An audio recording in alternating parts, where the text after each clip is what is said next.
umaga, Pilipinas, 7:28 ayon sa Philippine Standard Time. Kasama niyo si Harry Bayona para sa Panahon TV Express.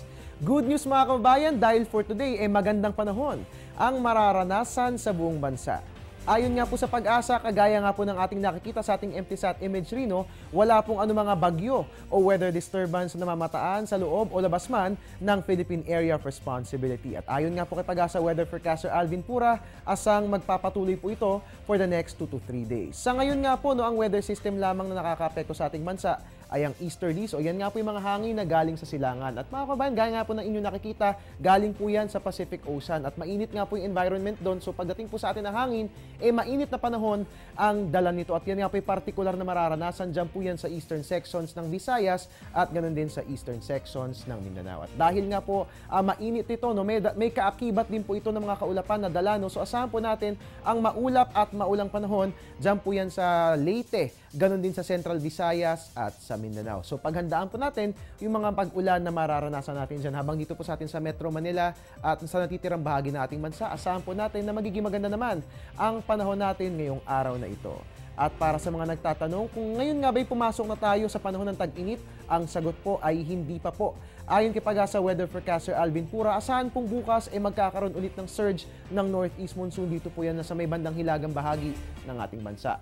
At asahan po natin na ngayong linggong ito, bababa po yung epekto nito at mararamdaman sa kalakhang bahagi ng ating bansa. So again, wala pa po tayo sa panahon ng tag-init dahil meron pa pong activity ang ating northeast winds. At yan nga po nga asang lagi ng panahon ngayong araw na ito. Sa ating pagbabalik, sisilipin po natin ang top 5 lowest temperature na ating naitala. Ang mga detalye sa pagbabalik ng Panahon TV Express. Teng, ang package. Ma'am, sabi ng Air 21 on the road na. Ano, Teng? Ang package. Ma'am, sabi ng Air 21 na receive na. Okay, very good. Basta padala, sagot ka ng Air 21. May real-time delivery updates via text para worry-free ka. Teng, ang package, napadala mo na? Yes, ma'am, sa Air 21. Sa Air 21, sagot ko, padala mo. At kaugnay nga po ng pag-iral ng easterlies, mahalagang malaman, uminit na nga ba yung panahon sa kalakhang bahagi ng ating bansa?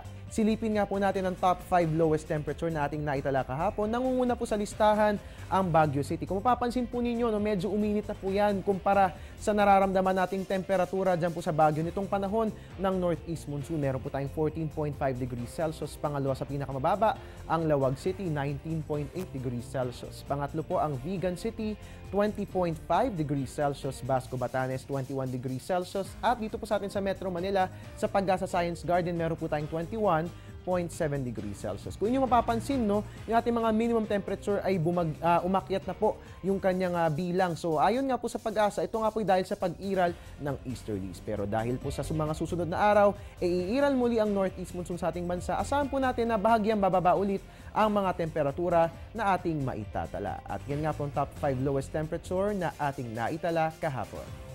At iyan po muna ang latest mula rito sa Pag-asa DOST.